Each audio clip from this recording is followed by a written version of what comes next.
In this video, sponsored by Lancaster Insurance, we're back in the electric Fiat and we're going to answer your questions and experience 100% power. Well, you can hear it humming away because the heater's on, because it's perishingly cold. And of course we can have the heater on even though the motor is not running technically. So we've already done a more detailed look at this car, but in short, we've got a charger, two battery packs and the motor at the back. The motor's driving through the original Fiat 500 gearbox with no synchromesh on it. There's another battery pack up the front. That's a total of 15 kilowatt hours, and your total charge time for that from absolutely flat is about 6 hours, which will get you 50 to 70 miles depending on the weather conditions, terrain, etc. Obviously hills hurt you. In terms of the heater, Richard of Electric Classic Cars just told me that what puts it into perspective is the heater draws 14 amps, and at 60 miles an hour the motor is drawing more like 200. So it's not going to batter your range, but then it must be said it's not the best heater. It is still quite cold in there.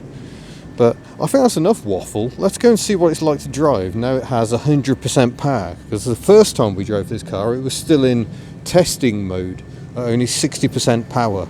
So this should make a real difference. Right then, we've got the heater going.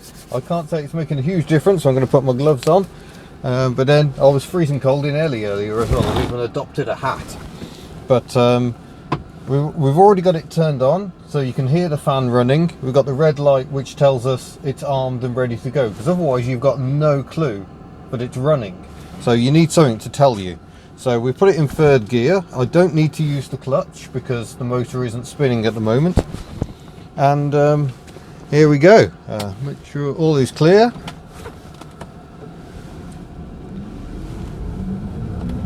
%100% power for the first time. Oh yeah. Oh, she feels lively now. Even uphill, look at that. Whoa. Oh, this is hilarious. I have to remember left foot braking because of the remarkably unusual pedal layout, which is nothing to do with electric classic cars. They didn't do the right hand drive conversion, I don't believe. Oh, horrible junction to see out of.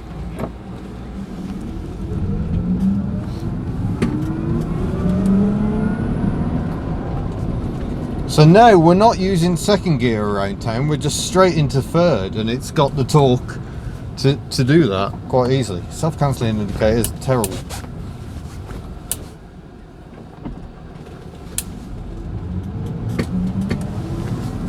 Oh, look at that.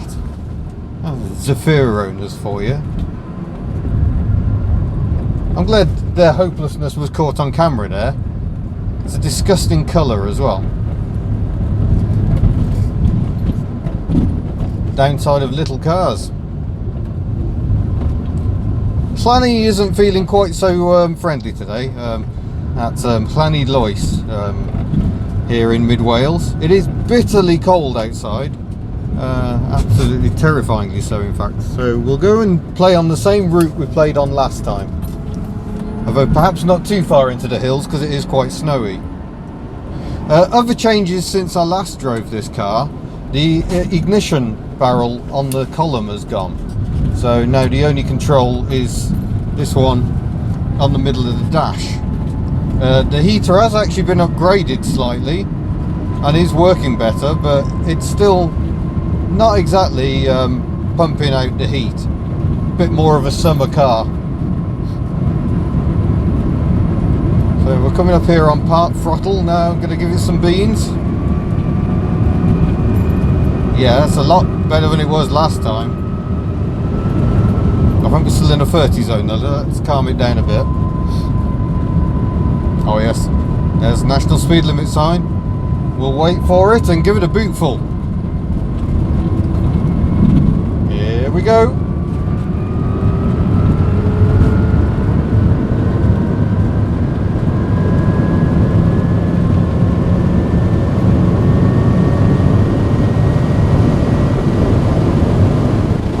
Gosh, this feels quite lively now.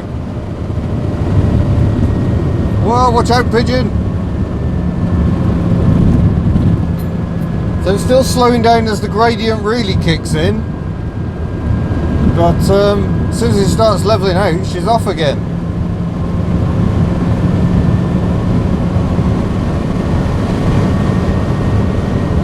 Yeah, I would say that's made quite a difference.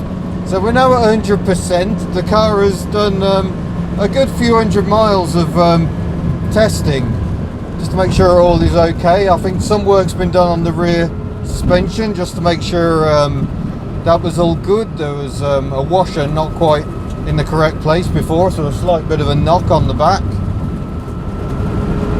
But otherwise it's just using and checking everything works. So we'll try and answer some questions from last time.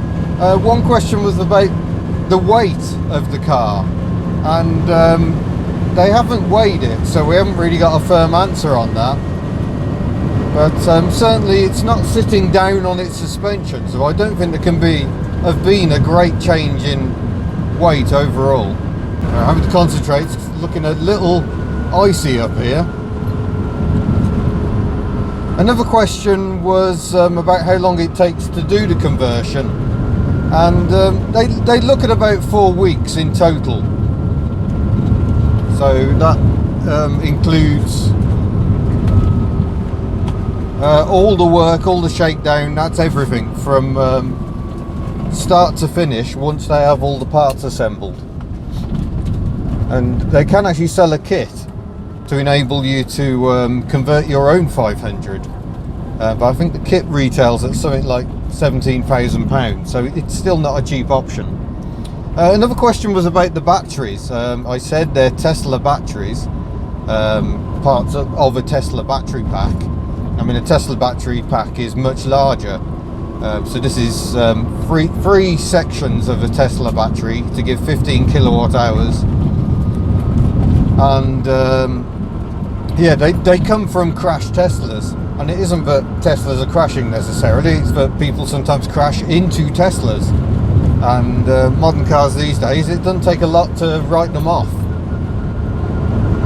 So yeah, when that happens, the batteries become hot property, and hopefully as more and more EVs are out there, the number of the number of available battery packs will only increase. So it's 15 kilowatt hours. You can optionally have another 5 kilowatt hours, which takes it up to 20, and apparently gives it a realistic range of 100 in the summer. You're going to struggle this time of year. It's not the best time of year for batteries, and there's heaters and all sorts, so yeah, not the best. Right, I'm going to go and stop and hopefully have some signal, because I've posted a picture of this car on my community tab. If you go to my channel and look for the community tab, you'll see occasional posts that are just pictures and words, and yeah, might be of interest for you.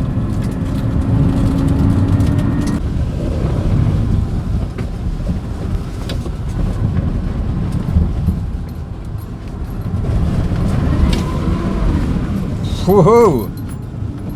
The downside to electric torque.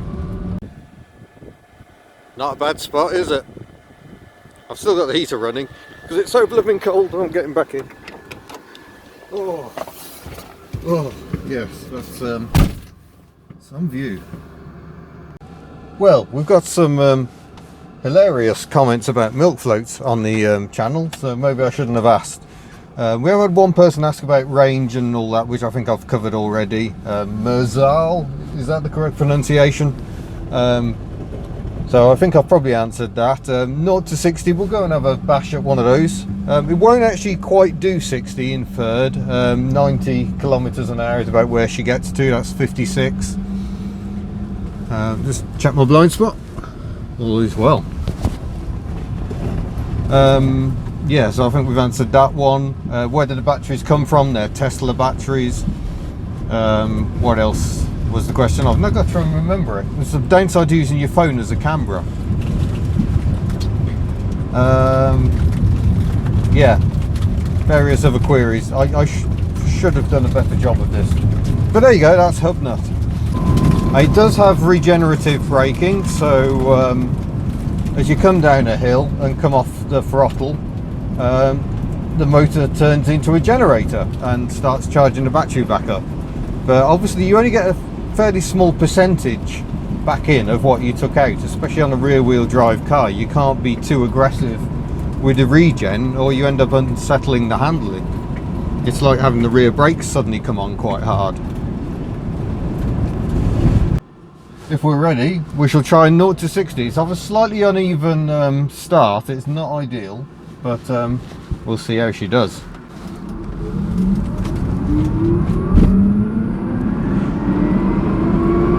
$50, $70,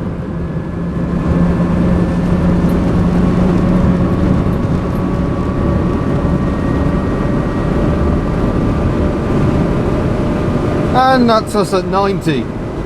So you see, still not insanely quick. I mean, it's pretty lively for a Fiat 500, but obviously there's a limit to how much grunt you can put through that completely bog standard gearbox. The drive shafts are slightly beefed up, and I'm pleased to report, as I did in the first video, that the front brakes are now disc, because now you can go much quicker. You want to be able to stop a bit more quickly as well. So we're now back, and the little Fiat is having a drink. There's its little flap at the front, the hidden charge point from this new very fancy looking petrol pump that actually provides electricity.